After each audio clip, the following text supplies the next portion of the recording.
ñaari spécialiste ay journaliste lañu kenn ki di Mor Bassine Niang nekk journaliste fële ca journal bii di Record premier quotidien sportif fii ci Sénégal ak kii di Mbaye Sène nekk journaliste aussi nekk aussi borom site internet sport inter.tv moom Mbaye Sène tey di suñu grand koo xamante ni aussi moo ñu jiitu ci métier bi di ci def liggéey bu am solo tey ñu fas yéene séq ak moom waxtaan bu am solo tey liñ nar a waxtaanee mooy actualité comme niñ koy defee dimanche bu jot li jiitu ci waxtaan bi dañuy waxtaanee tirage au sort éliminatoire coupe du monde 2022 bi fas yéene am fële ca Qatar bi nga xam ne def nañ ko ci semaine bi nan la ci spécialiste yi xalaat ak surtout suma naataango yi nga xam ne ñoom laa toogal tey ci studio King FM 99.4 mën ngeen ñëw déglu wala ngeen ñëw suivre aussi ci réseaux sociaux yi que ça soit mu nekk Facebook Twitter ak Instagram bu King FM wala www.kingfm.sn dimanche bu jot After Start revient. comme ni ma ko waxee léegi ci intro bi ñu fas yéene siq ak waxtaan ak sama ñaari naataango yi kenn ki di Mor Bassine Niang Mor ñu ngi lay nuyu. keneen kii di Mbaye Sène nekk koo xamante ni aussi ku ñu naw la lool ci métier bi ñu nekk di ay journaliste sportif Mbaye maa ngi lay nuyu di rafetlu bu baax aussi teewaay bi. maa ngi lay fay Mamadou di nuyu aussi Mor Bassine di nuyu aussi tous les auditeurs de King FM rawatina fréquence boobu di 99.4. voilà merci beaucoup ni nga ko waxee noonu la tous les dimanches lay amee fii ci King FM 99.4 After Start tey nag ñu njëkkee waxtaan bi nga xam ni mooy actualité bi mooy éliminatoire coupe du monde 2022 Sénégal dugg ci maanaam ñu tiré ko mu bokk ci groupe H bi seq kook ki nga xamante ni aussi mooy Namibie Congo ak Togo mu nekk poule bi nga xamante ni ñëpp jàpp nañ ni poule bu am solo la wala poule bi nga xamante ni Sénégal war na ci mën a génn Mbaye nan nga mën a xalaat ban jàngat nga mën a am actuellement ci poule Sénégal bi. c'est vrai que fi ñu toll nii ci football rawatina ci équipe nationale bu Sénégal poule bi nga xamante ne bi foo lañ leen def ñëpp jàpp nañ ni poule bu yomba la suñu nee poule bu yomba la parce que xam nañ ni fi ñu toll nii moo xam muy Namibie moo xam muy Togo moo xam muy Congo Brazza yamuñ nag Sénégal ci fi nga xamante ne bi moom mooy niveau bu équipe nationale Sénégal toll suñ ko dee seet en terme de performance ndaxte kat soo dee seet daanaka yàgg na trop ñu ngi bëgg a nekk ci li nga xam te moom mooy sur le toit de l'Afrique doonte loolu am nañ joueurs yoo xamante ne bii ni jàpp nañ ni en terme de niveau en terme de performance raw nañ bu baax a baax équipe yooyu nga xamante ne moom mooy Togo wala di Namibie wala di Congo Brazza Sénégal loolu moo tax mu nekk ci favori groupe boobu waaye nekk favori groupe boobu ça ne veut pas dire que da nga leen di xeeb wala da nga leen di wan ne yow yaa leen ëpp joueurs yu mag wala yow yaa leen mën ndaxte compétition la donte Sénégal dama jàpp ni waratuñ sax tolloote fi ñuy naan ndax Sénégal laam-laamee ñi nii difficile na wala lii difficile parce que niveau bi nga xamante ne moom la ñu toll war nañoo jox Sénégal crédit war nañoo jox Sénégal li nga xamante ne moom mooy xalaat ba xam ni ñoom ñoo war a jiitu ci poule boobu Sénégal nag qualifié wala Sénégal jiitu ci poule boobu loolu information voilà kon njort na ni poule bu yomb la moom ki nga xamante ni mooy Mbaye Sène Mor Mbaye ñëw na ci poule bi ni mu mel évaluer un peu crédibilité Sénégal surtout ci première nation africaine mais tamit est-ce que loolu rek doy na ma parfois tamit équipe nationale dañ koy gisee ak ay surprise am donte am nañ ay joueurs yi nga xamante ni war nañ mën a ñëw ëpp niveau ñenn ñi ci poule bi. damay rejoindre d'abord Mbaye ci li mu wax. pour man poule boobu c'est une poule facile pour le Sénégal. du l'instant que Sénégal dafa jouer coupe du monde bi passé. finaliste coupe d'Afrique. 2019. pendant ce temps ay Congo Namibie ak Togo. jegewuñ sax lii demi-finale donc on peut dire que largement Sénégal mooy favori. que potentiel bi équipe bu Sénégal am ak joueurs yi équipe du Sénégal am. dans les normes on doit faire au moins 6 sur 6 wala 5 sur 6. dans ce groupe. war ñu nekk di taxaw di calculer adversaire bi la ñuy am. bu ñu génnee wala kii non pour man qualification bi coupe du monde dafa wala loo xamante ne day acquise. pour ñu mën a stabilité au niveau de notre football. mais aussi am des retombées financières dans l'avenir. alors wax na ko moom Mor Bassine Niang nekk journaliste fële ca quotidien bii di sport premier quotidien sportif fii ci Sénégal waaye amuñu gisuma ci analyse yi vraiment kenn ku nga xamante ni am na ci xel ñaar maanaam yaakaar ni Sénégal donte ci troisième tour bi lañ koy ëpp sax lu ñu koy gis ñenn ñi sax dañuy xam naa nañ ci ñëwaat après joxe nañ déjà pronostic gu Sénégal moo nar a jël mondial 2022 mais dinañ ci ñëw ak Pelé mi nga xam def na benn interview mais tamit est-ce que loolu rek dina doy est-ce que équipe bi nga xamante ne moom lañ yor war na mën a jóge ci éliminatoire coupe d'Afrique préparer enchaîner aussi ak éliminatoire coupe du monde est-ce que mënul am lenn li nga xam ne mën nañ ko jàppee comme jeexi jaaxa ci diggante bi. c'est vrai que nag nii équipe yi waruñ leen xeeb Mamadou équipe yi waruñ leen xeeb mais dañ ko seet rek en terme de niveau. ak en terme de jeu. parce que nag footballu Togo neew ma deena wetti de waaye nag wax dëgg fa yàlla jógul taxaw de. footballu Namibie bi aussi pareil. bu Congo Brazza it pareil. mais dañoo seet li tax observateurs yi wala li tax ñi nga xamante ne ñoom ñooy les connaisseurs du football. dem ba ne Sénégal part largement favori de ce groupe. ndaxte nag performance yu Sénégal mujjee wane la mais première nation africaine. ñu ne joojoo nga bokk ci 5 équipes yi qualifiées coupe du monde bu mujj bi. 2018 fa la ci Russie. yamul foofu nga football final coupe d'Afrique bu mujj bi. nag suñ la boole suñ la deful favori nag yaakaaruma xaw ma fan la ñuy demetee favori. am ay joueurs yu mel ne Sadio Mané Kalidou Koulibaly wala am ay joueurs ñi nga xam ne ki ci mel ni Idrissa Gana Gueye donc xel mën na dal ci groupe bi. au-delà Sadio Kalidou Koulibaly Idrissa Gana Gueye leneen. mais am na ay jeunes joueurs yu nekk dans la sélection. comme ay Crépin Diatta ay Habib Diallo. ak ñeneen ñu war a mën a ñëw ay Moussa Koné. bëri na ay joueurs sénégalais mais soo xoolee si potentiel bi Sénégal am nga comparé ko d'abord ak potentiel bi ay Togo am Namibie. pour man waruñu nekk sax di am doute que dañuy génn du ñu génn ñuy qualifié wala du ñu qualifié. ñun dañuy xalaat lan la ñu war a mën a def pour préparer coupe d'Afrique d'abord 2021. ak coupe du monde 2022. suñu qualifié est-ce que dañoo war a yam premier tour bi ñu yemoon en 2018. wala dañoo war a mën a dugg quart de finale wala demi-finale. pour man projection boobu la ñu war a mën a def vu le potentiel bi ñu am. voilà projection boobu am na solo mais ci tirage bi ñëpp mën nañu wax ni ñenn ñi wala juróomi dëkk Afrique yi nekk ci Afrique yi nga xam ñoo ci jiitu ci classement FIFA bi am nañ tirage bu clément waaye ba ñu seetloo groupe D bi nga xamante ni aussi moom lañ jàpp ni mooy groupe bi gën a metti mooy poule de la mort mën nañ ko waxee noonu muy Cameroun Côte d'Ivoire Mozambique ak Malawi Cameroun Côte d'Ivoire foofu moom dina am concurrence bu rude pour ñu mën a décrocher qualification. waaw xam nga nag tout ça dépendra aussi ci li nga xamante ne bi moom mooy Cameroun lañ lay produire. d'ici Coupe d'Afrique bi. parce que li tax ñu naan Cameroun suñ ko dee seet nag sur le papier fi ñu toll nii. soo seetee équipe Côte d'Ivoire xool équipe Cameroun dañoo xawut sax rawante lu bari. ñoo tolloo niveau bi. waaw dañoo xawut a rawante lu bari parce que nag Côte d'Ivoire bii du Côte d'Ivoire il y a 6 ans 7 ans en arrière wala 8 ans en arrière. Cameroun bi aussi du Cameroun bi nga xamante ne bi moom moo nekkoon Cameroun ñoom Samuel Eto'o ba. ndaxte jël na Coupe d'Afrique 2017 muy kenn yaakaaruloon Cameroun jël li nga xamante ne mooy Coupe d'Afrique 2017 bi. mais balaa maa yegg ci poule bi moomul dama bëgg teen nga may ma parce que ñu ngi naan qualifié. mais des na 3e tour. oui des na beneen tour après laa ci bëggoon des na 3e tour d'accord mais suñ ñëwaatee kon ci Cameroun Côte d'Ivoire bi. nee nañ poule de la mort mais suñ ko dee seet. man balaa maa juger foofu ndax poule de la mort wala du poule de la nañ bàyyi ba éliminatoire wala amaana Coupe d'Afrique bi nga xamante ni ci la ñu jëm. xool niveau camerounais yi xool niveau ivoirien yi pour mën a juger mais njàngat bi ñu mën a def en général. mooy fu ñu toll nii wax ko te mooy di am mooy à part Algérie ak Sénégal moo xam nga laal tuuti Égypte wala nga jëm tuuti ci Maroc. football bi nga xamante ne bii équipe yooyu ñu ngi koy def yeneen équipe yi góob ni actuellement. ñu ngi koy football mooy ñoom Cameroun. ak ay ñoom Côte d'Ivoire. wax nga ko sànq mooy li nga xamante ni mooy 3e tour bi xam nga bii pas ni FIFA defee format bi daf ko xaw a changé tuuti donc groupe yi poule yi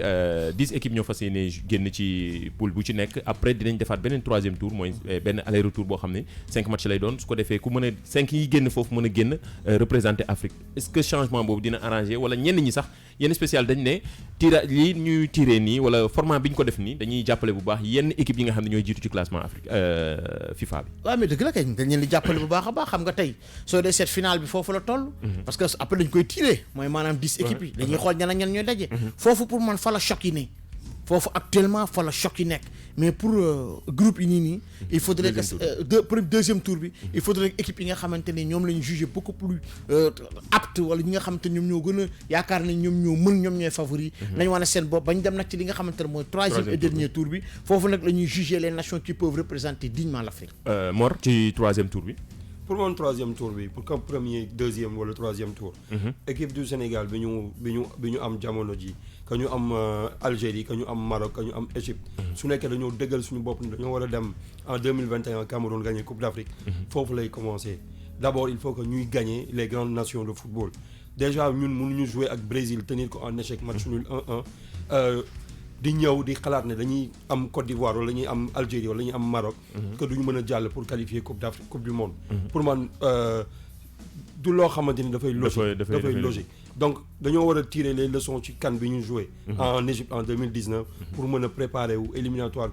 coupe du monde déjà comme am nañ entame bu baax ci éliminatoire coupe d'Afrique yi ak 2 victoires il reste juste que ñu gagner suñu 2 prochains matchs yi pour ñu qualifier pour mën a préparer aussi coupe du monde lu am solo la d'ailleurs xam naa ni bokk nga xalaat kii di Idrissa Sané nekk journaliste fële ci Observateur mu yëy yàbbi ci joxe ci xalaatam ci tirage yu éliminatoire coupe du monde deuxième tour yi taxawaayu Sénégal ci groupe H bi. ci papier groupe bu yomb la ci Sénégal mais football afa am réalité du terrain donc dañuy moytu trop di jouer match yi avant ñu ciy dem tey bu ñu jëlee équipe yooyu ñu bokkal poule bi Congo xamante nañ ñun ñoo bokk poule ci coupe d'Afrique tirage qualification coupe d'Afrique yi donc ñam nañ leen benn yoon am ci ndam mais taxut ñu naagu Togo itam nekkut équipe boobu ñu éliminé woon fi en 2006 tey équipe la boo xam ne participé wul sax ci coupe d'Afrique bee passé Namibie waxi noppi donc bu ñu jàppee sur le papier Sénégal mooy super favori on peut dire ça ainsi mais qualification yi aussi mi ngi dépendre après Sénégal fu mu jëm déjà ñu ngi waajal Coupe d'Afrique 2021 ñu ngi ci qualification yi pareeguñu jàpp nañ sax ni Sénégal dina qualifier mais man li may wax tout le temps mooy qualification Coupe du monde Sénégal def qualification bu baax mi ngi dépendre ci résultats yi ñu ami ji Coupe d'Afrique 2021 parce que bu fekkee 2021 dem nañ gagner suñu joueurs yi nekk en forme ñu am mental bu baax bu boobaa lu taxaw suñu kanam dañu jaar ko am mais ñaanuma ko yàlla bu fekkee dem nañ Coupe d'Afrique 2021 mu échec ñaanuma ko yàlla mais souvent yu arrivé ci équipe yu mag yi mooy déception bi après gars yi dañu nekkaat fii di bëgg a dem. voilà mu nekkoon Idrissa Sané nekk journaliste sportif fële ca quotidien bi di Observateur mu ñëwee ci li mu daanelee loolu mën nañu wax ni mën na junju waxtaan muy qualification Sénégal ci coupe du monde bi day dépendre ci prestation bi mu war a am ci coupe d'Afrique 2021 fële ci Cameroun. effectivement daanaka c'est la suite logique parce que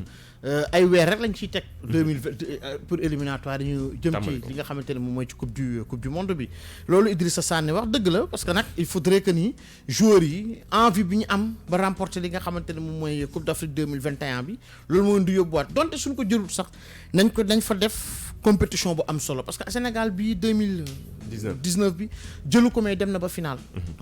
waaye mais bii nag 2021 jàpp nañ ni ak li nga xamante ne bi moom la wane objectif 2021 bi moo nekk dem jëli li nga xamante ne moom mooy coupe d'Afrique bi et nag si lancé boobu noonu ngay toppee li nga xamante ne mooy éliminatoire coupe du monde bi moo wax na ko léegi éliminatoire coupe d'Afrique bi daanaka suñu gagné suñu double confrontation mois de mars fii qualifié nañ dañuy dugg sereinement et tranquillement ci li nga xamante ne mooy éliminatoire coupe du monde yi sori ci lool mu nar a nekk benn match bu mujj bi nar a jouer pour 3e tour bi boobu dina fekk xale yi def coupe d'Afrique bu extraordinaire ba amaana dina leen permettre ñu ànd ak niveau boo xamante ne wala rythme boo xamante ne bi suñu demee ci 3e match bi kenn du la mën a téye qualifier li nga xamante ne moom mooy coupe du monde te dafa war a nekk lu obligatoire voilà Mor est-ce que partagé nga ak li Idrissa Sané wax mooy dépendre Sénégal qualifié ci coupe du monde bi day dépendre ci CAN bi de fas yéene un peu ci Cameroun bien sûr parce que ñaari compétition yoo xamante ne la kenn mënu leen a même bu nekkee coupe d'Afrique la coupe du monde kenn mënu leen dissocier kii bi ngay def éliminatoire yi ngay def forme boobu ngay yore ci compétition boobu moom moo lay topp ba ci coupe du monde bi donc pour man joueurs yi ak staff technique bi ñoom am nañ conscience yi kii bi leen di xaar enjeu yi leen di xaar donc duñu baisser les bras par rapport à ça pour man amatuñu nekk di xalaat que coupe du monde wala coupe d'Afrique Sénégal compétition yëpp bu mu war a dem dafa war a qualifier su nekkee coupe d'Afrique dafa war a qualifier pour dem gagner ko jamono juñ toll bu nekkee coupe du monde bu engagé aussi éliminatoire dafa war a qualifier parce que qualification yooyu bu nekkee coupe du monde mooy permettre football sénégalais mu am ay rentrée d'argent am stabilité déjà coupe du monde bi ñu jógee en 2018 moo tax yenn club yi fédération soutenir Ligue Pro am ay infrastructure réalisation petite catégorie wala yeneen ñu ci mën a def donc loolu la ñu war a mën di continuer mais infrastructure yi de des na moom ndax Sénégal ci niveau mu toll ci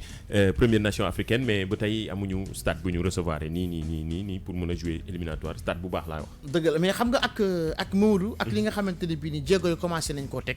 jàpp naa ni dinañu am ay stade yu baax du yoon nag. en tant que première nation africaine. amuñ fenn foo xamante ne mën nañ ko recevoir ci sa capitale.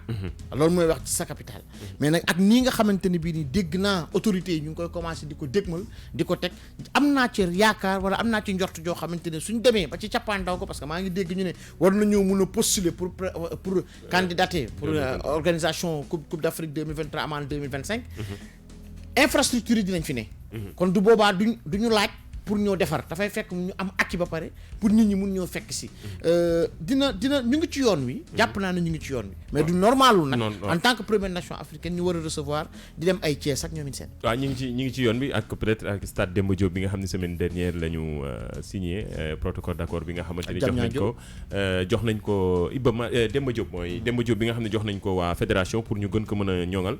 mais tamit problème infrastructure nekk na débat boo xam ne débat bu sérieux la fii ci Sénégal. waaw débat bu sérieux la parce que tamit bu ñu amee ay infrastructure état bi def ci xaalis ay milliards. ba pare ci ginnaaw amul toppatoo du dem fenn. tey mën nañoo jël stade Demba Diop ñu rénover Amadou Barry Alassane Djigo wala Caroline Faye. mais bu fa match navétane amee du am entretien du am suivi. loolu mënul continuer Marius Ndiaye ngi nii 2007 lañ ko rénové woon. moo ngi nii ba yàqu na.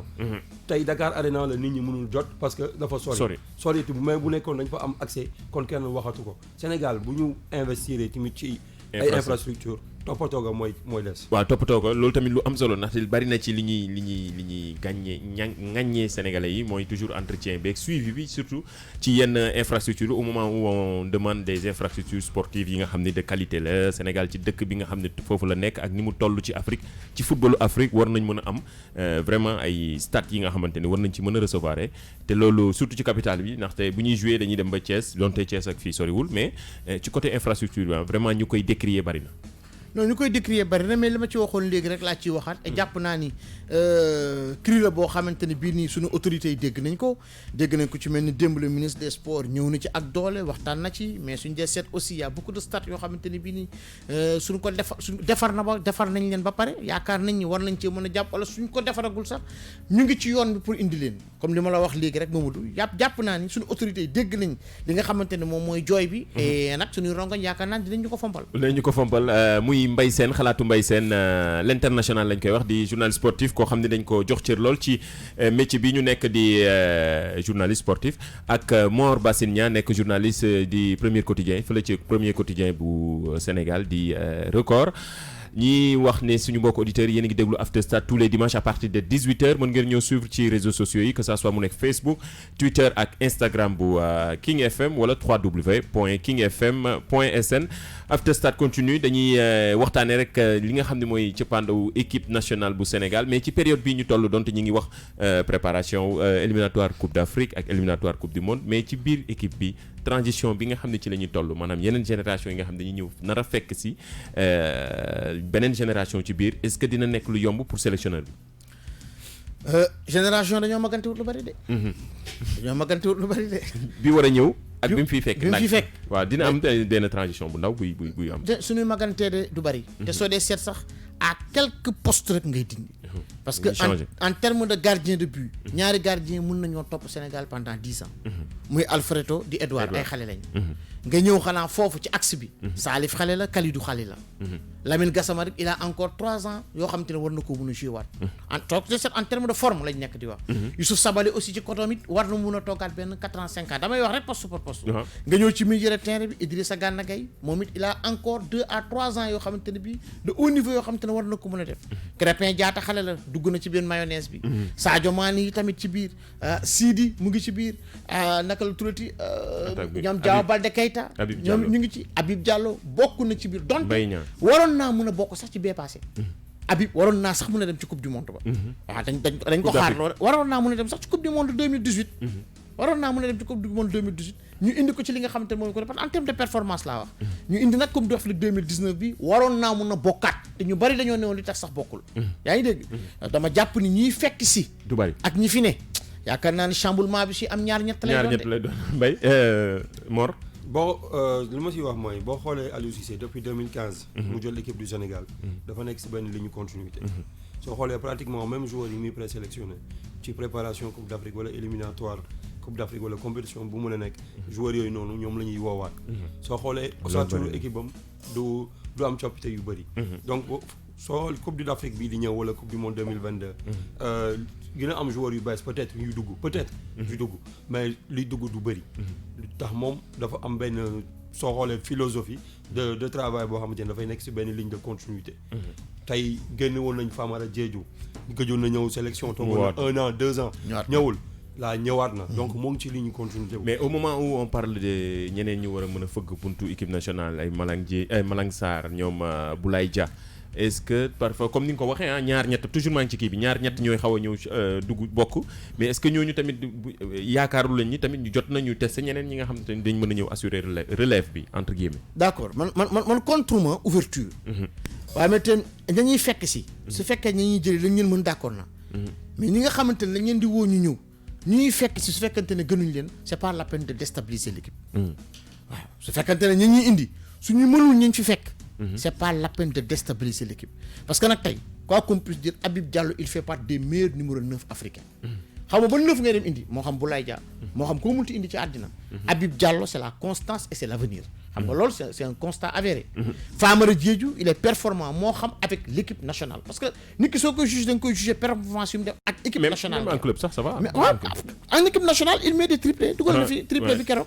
yaa ngi dégg. nga indiwaat keneen Sadio Mané il est performant avec l'équipe nationale. waa léegi Crépin Diatta pareil même en club. waa léegi ñi nga xamante ne dañ leen di indi. on va amener pour amener. ou bien on va garder la continuité wala solidifier équipe bi. man loolu la c'est ma question. loolu question bu am solo la Mor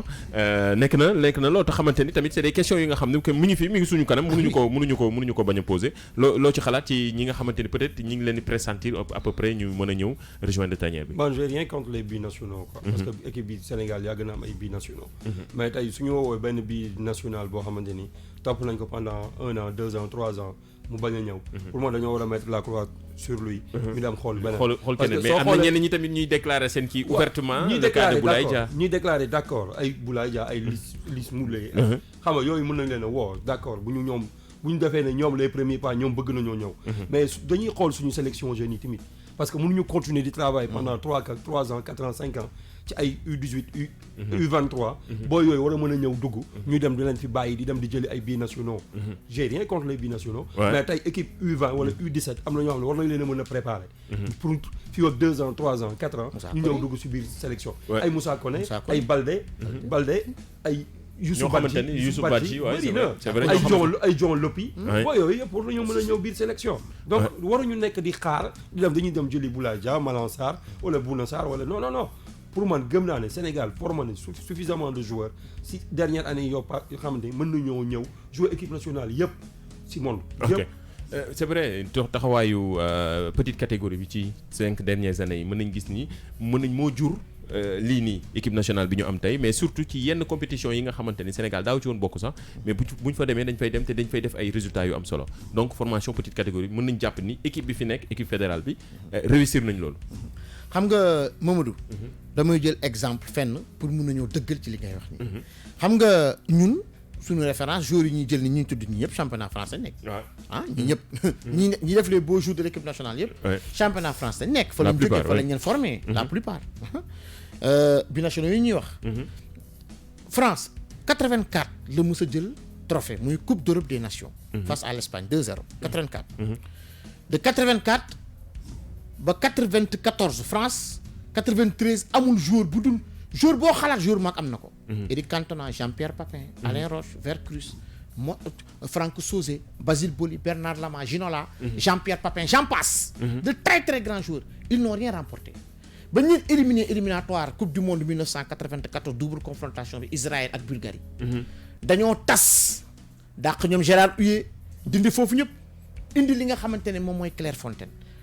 mooy defar boobu noonu ñu def Clairefontaine soo ko dee seet 96 dañoo dem demi-finale coupe d'Europe des nations Tchèque éliminé leen. 98 ñu jël coupe du monde 2002 ñu jël coupe d'Europe et nag continuité boobu moo tax ba la France est devenue une équipe constante. donc liggéey bi c'est à la base. liggéey bi c'est très moo tax ma jox la exemple boobu. c'est très important c'est vraiment important. exemple bi nga joxe am na solo catégorie c'est très très très important. c'est vrai que dañuy gis Clairefontaine nii ñoom ni ñuy liggéeyee. te gis nañu ñun mais tamit c'est bien parfois bu ñuy copier même bu fekkee dañuy copier booy copier lu baax na. mais boo gisee ñun ni ñuy bon niveau mën nañu wax ne ak fédération bi nga xam liggéey bi nga xam xam ne ñu ngi koy def ci ay centre yu mel ni ay Guéro foo xamante ni équipe nationale U17 U20 buñ duggee regroupement lenn du nekk ci ñoom lu dul football autant bu njëkk ba demeewul woon noonu dañuy wër ci hôtel yi tey suba fii gannaaw suba fii te loolu gis nga loolu bi mu commencé am ba léegi sama xalaat la bi mu commencé am ba léegi ci lañ gis ni équipe nationale ci catégorie bu ci nekk ñi ngi góorgóorlu di dem ay compétition continentale que ça soit mu nekk ka ay coupe du monde U17 ay CAN U20 CAN U23 wala yoo xamante ni CHAN bi peut-être moo des mais gis nañ ni loolu comme ni exemple bi Mbaye joxe ak loolu baax na ci équipe nationale boo day baax trop ci liggéey bi nga xam ne moom lañu fas yéene def ci équipe ba ci sélection A. effectivement parce que boo xoolee ay Idrissa Gana Gueye ay Sadio Mané Moussa Konaté ñoom boo xoolee Pape Ndiaye Souaré Olympique 2012 mais nit ñi dañuy jàpp Jeux Olympiques 2012 mais au-delà des Jeux Olympiques 2012 joué nañ fi ay éliminatoires CAN U23 wala yeneen ossature équipe boobu pratiquement boo xoolee ñoo ñëw ay Kara Mbodj ñeneen ay Djilo Bodji ñu joué woon ay CHAN 2009 et cetera tey boo xoolee suñu nekkee dañoo jàpp ci liggéey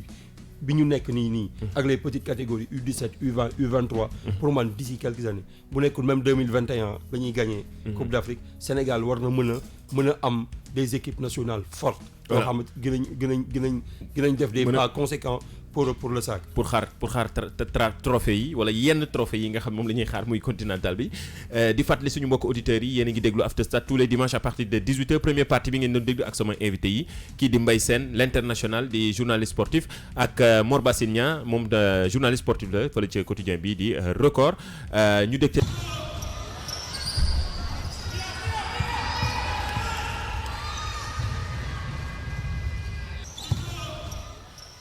basket bi ci la ñuy daal di dugg léegi ak changement yi nga xam ne am na ci weer wi ñu génn mais surtout semaine bi kii di directeur technique national bi nekk en même temps aussi coach Lyon yi di Moustapha Gueye seqoon waxtaan ak presse bi ngir joxe li nga xam ne mooy staff technique am maanaam ñi nga xam ne moom la fas yéene àndal ci sélection bu ci nekk ngir ñu liggéey en tant que DTN mais aussi ñi nga xam ne moom ñoo fas yéene accompagner ngir mu liggéey ak Lyon yi di équipe nationale bu basket dinañ ci moom la ñuy déglu moom Moustapha Gueye mu ñëw ci yéey ci yàbbi yi après ñu ñëw waxtaane ko fii ci studio bi surtout basketu Sénégal li tax mu ñenn ñi jàpp ni doxul lan moo ko waral ak surtout formation petite catégorie te loolu lu am solo la mën nañ leen dégtal kii di Moustapha Gueye mu ñëwaat ci waxtaan bi nga xam ne seq na ko presse bi ngi waxtaanee staff technique bi nga xam ne fas yéene na ko changé ñooñu la bëgg a liggéeyal ci boppu DTN bi. di remercier fédération sénégalaise de basketball ñoom ñi xalaat ne war naa mën a jàppale sama réew ci li nga xam ne moom laa xam mooy basketball ci poste bi nga xam ne c'est un poste stratégique man li ma ci jot a xam mooy basketball direction technique ñaari ponk la ndax boo ñëwee booy soog egsi lépp chantier la formation bi fii entraînement wu xale yi fii équipe nationale yi fii le 3 contre 3 fële mais da ngay am ay priorité ñu nag ñaari at yi dañoo jàpp ne dañu war a xalaat ci développement bi maanaam delloo si suñu sélection de jeunes yi muy xale yi am fukki at ak juróom benn jëm suuf. na Moustapha Gueye nekk directeur technique national en même temps coach Lyon yi directeur technique national bu ñu tabb bu bees la mooy direction technique nationale bu basket wax na ko mooy xool nu ñuy soqalee maanaam développement bu basket Mor monsieur basket spécialiste basket mën ngeen ci ñëw taxawaay lu tax basketu Sénégal question bi ñuy posé lu tax basketu Sénégal dellu ginnaaw wala fi nga xam ne foofu lañ koy séentu ñenn ñu bari ñëw di ñu xaw a raw ci basket bi nga xam moom la ñuy évoluer te Sénégal dafa bokkoon ci équipe yi nga xam ni moom la ñu daan gën a suivre ci basket fii ci Afrique. bon du ma wax dafa basket bi dafa dellu ginnaaw parce que ñoo ngi def ay résultats. ça veut dire sport dafa nekk loo xam dafay am ay cycle. peut-être que dañuy wax ci góor ñi cycle bi depuis 97 gagné wuñ Coupe d'Afrique mais soo xoolee si wàllu palmarès fii Sénégal moo ëpp li mu gagné Coupe d'Afrique ci góor comme ci jigéen. ci jigéen ñi ñoo ngi gagné 11 titres. ci góor ñi 5. ça veut dire muy 16 titres 16 Coupes d'Afrique. sans compter les Jeux africains jigéen ñi su ma juumul gagné nañ 7 Jeux africains. donc loolu amul benn palmarès ci Afrique boo xamante ni au moins jege nañ Sénégal foofu. mais ci 5 dernières années yi mën nañu wax ni wala ñaari 3 wala. voire 2 dernières années su ñu waxee 2017 ak 2019. Nigéria moo ñu gagné. Nigéria lu tax mu gagné ñu parce que Nigéria dafa jël temps. boo xamante ni dafa toog préparé wu. ba ñun en 2015 ba ñuy gagné dañu doon wax suñu équipe dañoo màgget et pourtant màgget équipe yoobu ñoo qualifié équipe bi 2017 finale qualifié équipe coupe du monde joué Jeux olympiques pendant ce temps Nigéria boobu ay xalem yooyu noonu demi-finale la ñu toogee en 2015 ñun suñu mag ñooñu yóbbuwaat ren finale c'est-à-dire du question que équipe liggéeyuñu à la base mais dañoo amagul ay joueuses yoo xamante ni suffisamment mature sur le plan local wala sur le plan international yoo xamante ni mën nañoo renforcer staff. mais loolu mooy question bi c'est-à-dire Sénégal dafa perte li nga xam ne moo nekkoon charmam ci basket mooy formation petite catégorie. am na formation petite catégorie. mais je peux dire formation de qualité je veux dire. am na formation de qualité. tey su ñu waxee centre de formation fii. ñëpp dañuy xalaat SID. dañuy xalaat mais ay centre bopp. dañuy xalaat SID. mais tey pour formation yooyu am ci club yi il faut club yi am ay moyens. moyens yi du fédération moo koy joxe. du état yi moo koy joxe. moyens yi club yi ñoom ñoo war a am organisation. parce que bu ñu nee club bi toujours benn nit mooy génne ci poche am pour club bi di dox. donc club bi du jëm kanam. comme ni muy demee ci formation bi day des. tey moo tax joueuses yu bëri wala xale yu bëri dañuy bëgg am mën a bondel rek minime rek wala junior ñu dem Espagne eggale seen formation. benn ci kaw mën nañoo joxe kaw Astou Ndour. au delà de Astou Ndour mën nañoo joxaat ay Iliman Diop. tey yu nekk biir sélection espagnole. loolu dañ leen a perdre lu tax parce que liggéey bi ñu waroon a mën a def ci année yi passé defuñu ko. liggéey bi du léegi de depuis 2009 la pour man. la ñu commencé bàyyi suñu loxo parce que Ousseynou Ndiaga Diop amoon na lu mu doon def. pour amoon un championnat professionnel amoon des coupe du Sénégal cadet junior. mais yooyu yëpp amatul. loolu moo doon permettre xale yi ñuy jouer. di am régulièrement des matchs. Ligue de Dakar moo ngi ko doon def mais benn ligue rek mënul développer basket. ça veut dire que les ligues régionales ñoom ñoo war a mën a former. encadrer xale yi mu am ay championnat U16 U18 U20. au niveau local au niveau national pour ñun ñu mën a participer ci compétition africaine yi tax tey boo xoolee ay Yacine Diop ay Ndeye Khady Diatou Dieng ñoom ñoo ñu nekk ci équipe nationale A bi dañoo joué Coupe d'Afrique U18 fii au Sénégal en 2012 tey ay ñoom Abdoulaye Ndoye ay ñoom Aboubacar Ba ñeneen ñooñu dañoo joué Afrobasket U18 en 2012 Maputo tey ana ñooñu rare joueur nga siy gis wala joueuse mais donc nekk ci sélection bi ban politique la ñu war a mën a def est-ce que yaakaar nga ni direction technique nationale bi dina mën a gën a mën a ñoŋal loolu ba am politique bi nga xam ne pour mën a retenir yenn joueurs yi ngi fi cité léegi ne joué nañ U17 mais wala U18 dootuñu leen gisati formation bi war ci ñoom. tey pour ñu retenir joueur wala joueuse fii Sénégal day jafe. parce que championnat amateur bi. tey joueur boo fay 100 000 wala 150 000. mu am benn club bu ko contacter France wala Espagne wala Maroc. di ko fay 300 000 wala bu ko fay 1 million par mois. kooku day dem doo ko mën a téye. dëgg la tey liggéey bi day commencer si minime yi. cadet.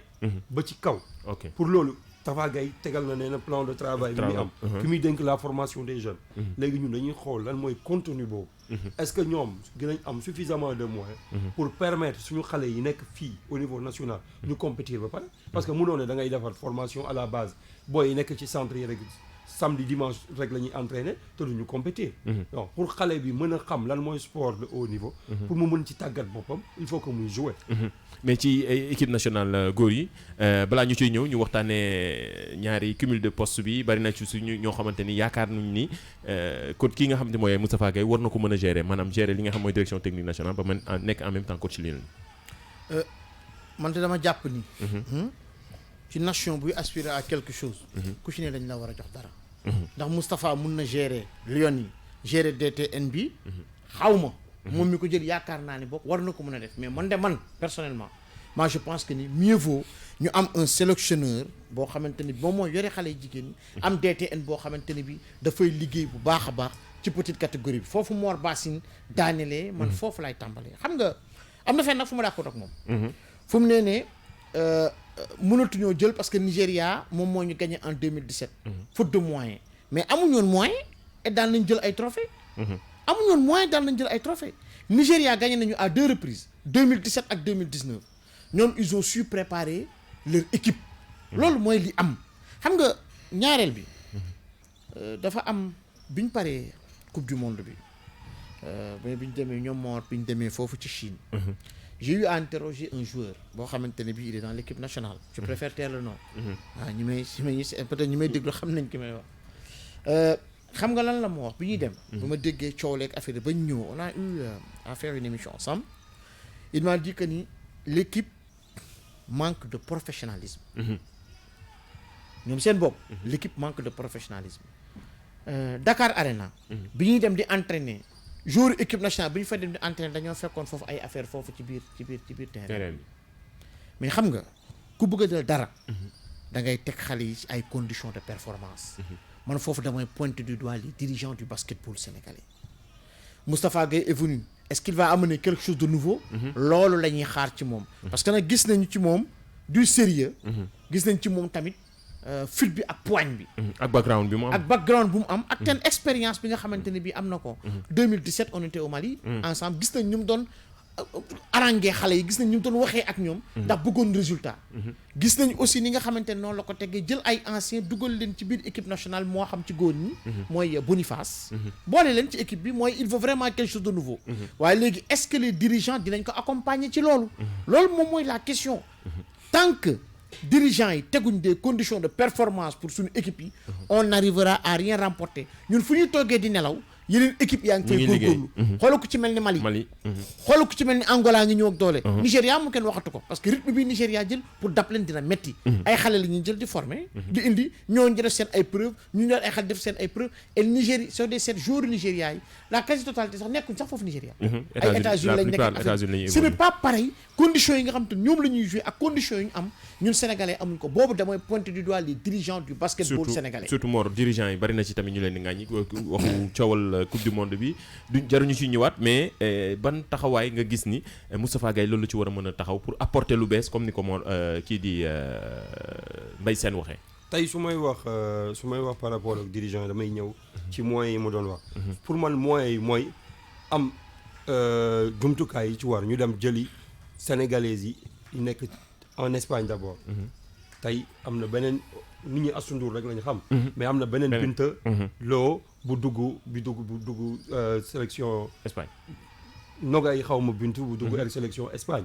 tey am na yeneen joueuses sénégalaises yoo xamante ni d'origine yoo xamante ni ñoo ngi ci buntu porte sélection France ku mel ne Magali Mendy indi woon nañ ko fii tournoi Roumanie sélection moyens yooyu laay wax ñu mën a dem convaincre nit ñi def détection bi ci war à l'étranger xool les meilleures sénégalaises ñu indi leen pour ñu mën a renforcer l'équipe du Sénégal foofu laay waxee moi les conditions tey tamit bu ñu waxee condition préparation wala leen ça veut dire que état bi bu defee mais état bi mënul matale lépp fédération bi ñoom ñoo war a trouver les moyens mais ni ñu trouver les moyens bu ñu amee benn sponsor lañ am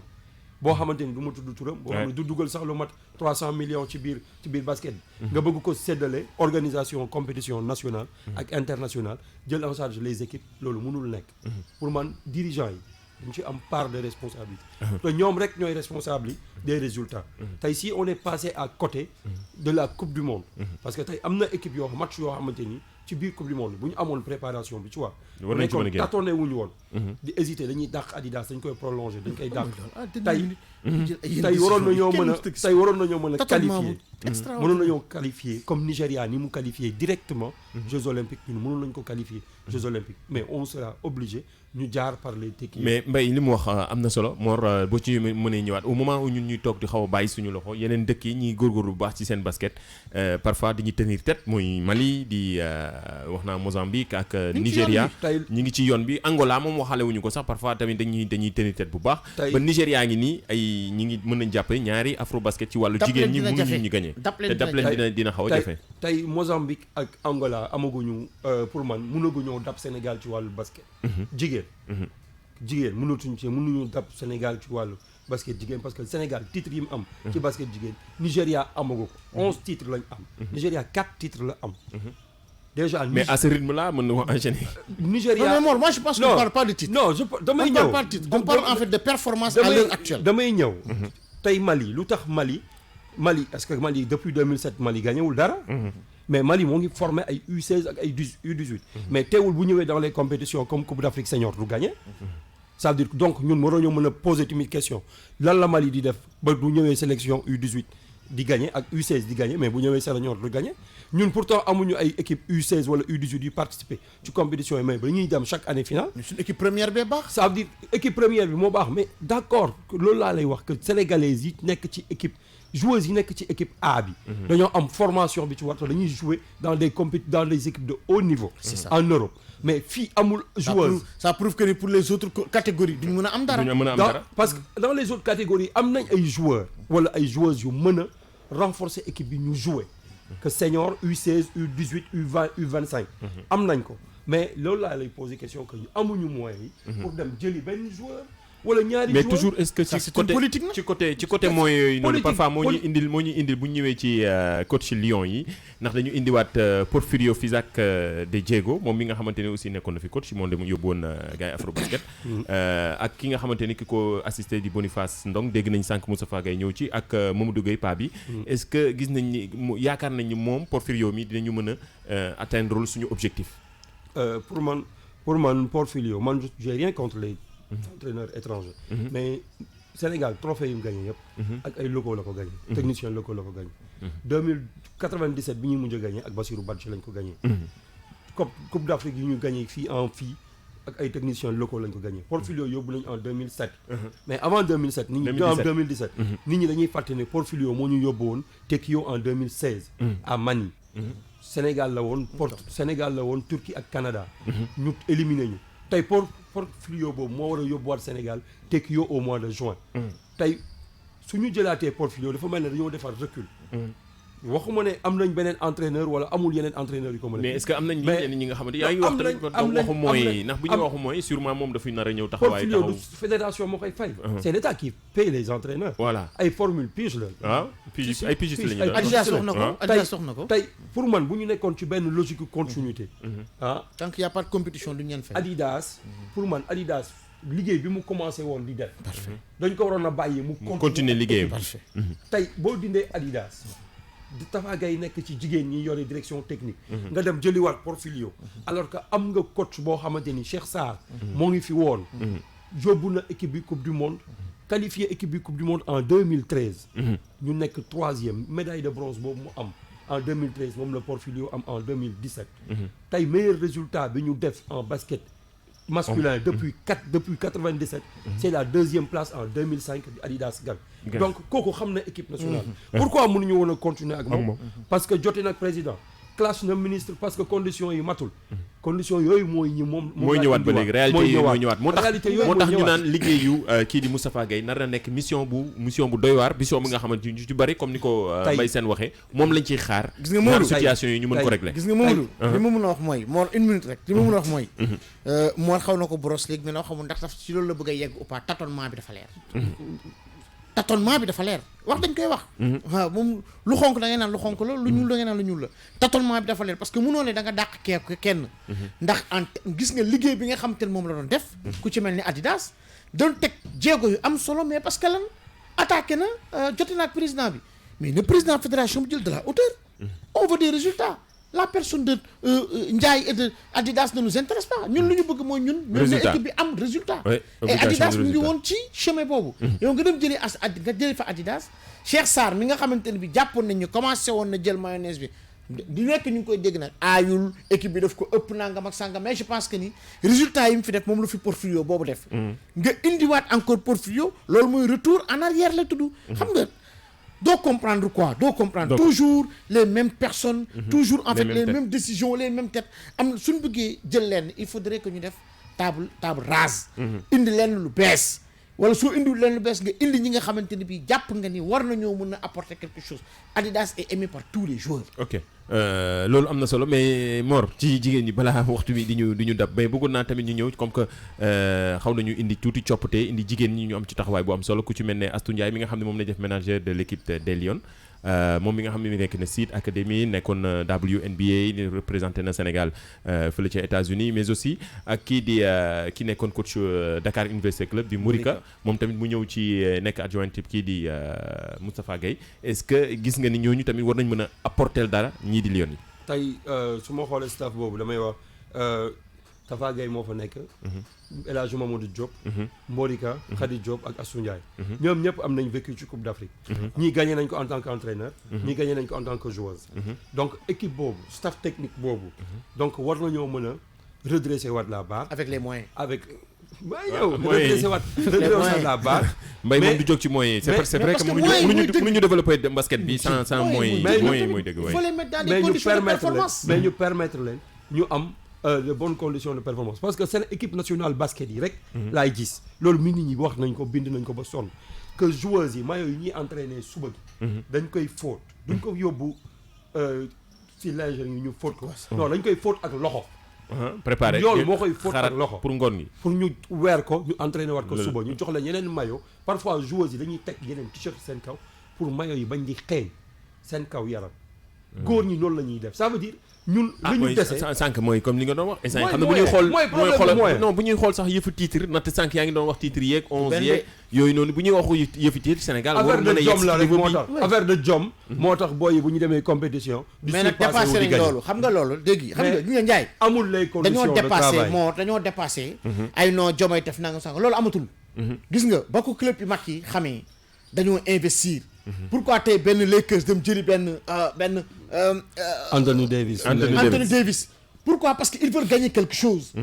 pourquoi tey nga gis équipe badine pas avec les moyens non même en terme loo mënta gis pourquoi tey Paris Saint-Germain dem jëli ji Neymar parce que am nañ xaalis dañoo bëgg a gagner quelque chose nan nga bëgg a jëlee maillot boo xam te da nga koy fóot di dem non il faut qu'on arrête avec cette tey nañuy nous sommes en 2020 nous sommes plus en 2008 ni en 1997 ñu ne une fédération respectable nan la mën a amee sponsor nga ne sponsor majeur année bi yëpp yow 200 millions la lay jox 200 millions yi 20 millions yi mooy pour crédit téléphone te dañ leen di couper téléphone mais loolu nag kon yow ça veut dire que le problème au-delà de mooy parfois non. gestion bi tamit gestion bi mooy indi yooyu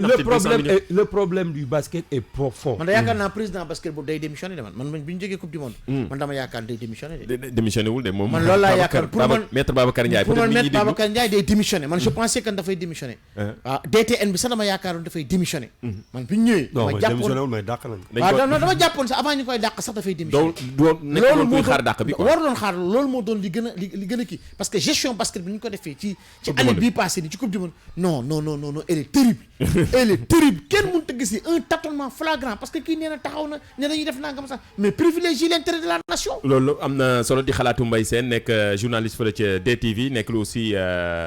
borom site www.sportinter.tv nekk ci site internet bi mën ngeen ko visiter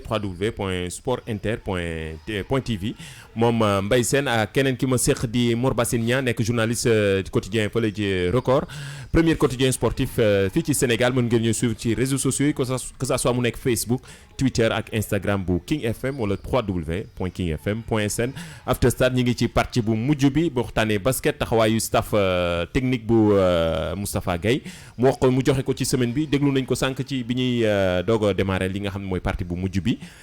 taxawaayu aussi xalaatu journalistes yi niñ ci xalaatee nan moo mën a tax ñu gën a mën a développer basketball Sénégal petite catégorie am na ci wàllu bu am solo mais aussi gestion wu fédération sénégalaise bu basket ndaxte ci coupe du monde bi ñu génn gis nañ ci tâtonnement loolu la xalaatu yenn spécialistes ak ñi ma bokkal studio bi Mor bu ñu ñëwaatee ci au-delà de gestion beeg taxawaayu fédération bi est-ce que njort mi question boobu il faut mu ñëw est-ce que Moustapha Gueye yaakaar nañu war nañ mën a redresser waat pante bi. pour man bu mettre à contribution tout le monde. comme ni mu wax dem xool formation cadre mu jox ko. programmation compétition mu jox ko mu boole ñëpp. ubbi bañ a def comme direction technique bi fi amoon. nga xamante ne benn nit rek mooy nekk. Maguette Diop équipe nationale bi buy voyager rek ngay ànd ak moom. amul formation petite catégorie lu tournoi national des jeunes bi nga xam ne Gorgui Sy Dia moo ko doon financé moo financé 2 dernières éditions yi bu motu. pour man bu boolee ñëpp ci liggéey dinañ am les résultats escomptés mais nag bu nekkee dafa tëju ci côté di def ak xalaatu boppam rek affaire yi du dem parce que basket bi mal bi dafa profond. tey da ngay dem ba ay Saint-Louis affaire yooyu mais ñoo ngi continuer di jouer ci tableau. loolu man gis naa ko ci tableau yi ak ay craie. tey tournoi monté bi amoon mais yow li nga wax rek ça signifie ça résume tout mooy li nga wax ne équipe nationale bi dañuy changer maillot di faute pour solaat ko le lendemain en 2020. loolu kon bu ñu demee ci région yi fin fond région yi di gis wala du sax yenn région yi nga xam ni dëkku basket la ku ci mel ni Saint-Louis ba tey ñi ngi noté score yi ci ay craie ak benn ardoise bu ñu teg noonu. xam nga loolu mooy dañoo tegul une politique de développement du sport. rawatina ci basket bi. xam nga moo wax na ko léegi nee na su Moustapha tijjee. nga Moustapha su tijjee tamit sax su tijjee lépp sax bañ a tëj te suñ ci deful des conditions de performance indil ko ay moyens yum liggéeyee affaire bi du sotti xam nga pour man lan la ñu war a def dañoo war a def benn étude mooy lan xool naka la ñuy permettre ndar moomu nga xamante ni Saint-Louis basket club gis nañ ko dafay remporter ay titres ba pare dañoo mun a basket. xam nañ ni dëkku basket la. mettre leen ci conditions yoo xamante ni bii professionnalisme dina fa am. donte mënu fa am lépp ndax matee su ko mais ñu defal leen ay conditions yoo xamante ne sax ay la yéwén dinañ ci am tuuti. suñu ñëwee maillot yi nga xamante ne bi dañ koy nekk di ko fóot ñu mettre joueurs yi ak joueurs yi dans de très très bonnes conditions tu penses que loolu neex na leen. tey loolu noonu moo waroon koy wax tey ku ci dem gis tey benn sélection boo xamante ni bii nii. da lay proposer meilleur proposer na le meilleur proposer na mais nit ku nekk nag tey ku ci am sa rakk wala sa mag tey. amul ay patriotisme ak affaire yooyu di nga bëgg mu nekk dans des conditions yoo xamante ni ci la mën a liggéey il faudrait que ñii xam ni. dañoo war a gérer équipe nationale basket bi dañoo war a gérer basket Sénégal bi pour ñu mun a am ay lendemain meilleur tant que ñu ngi koy continuer ay Nigéria kafuñu moo waroon koy wax léegi donte seen équipe A bi du gagné mais Mali bés bu ñu commencé gagné dina naqari nit ñi gagné leen et nag ñu defaraat suñu équipe bi parce que soo dee seet équipe bu jigéen ñi du ma ne ñu ngi en fin de cycle waaye soriwuñu ko fin de cycle soreetuñ ko de soriwuñu ko tey loolu dafa am parce que tey équipe bu jigéen ñi boo xoolee ñi demoon Tekio bi ñu Mozambique ba mu ñuy éliminé soo génnee Mame Marie Bintu Diémé Oumou Khayri Sarr Ndeye Sène Maymouna Diarra ñoom ñoo fa nekkoon pratiquement les cadres mais soo xoolee xale yi nekk si ginnaaw amaguñu woon vécu boobu te xale bi lan wala mooy vécu parce que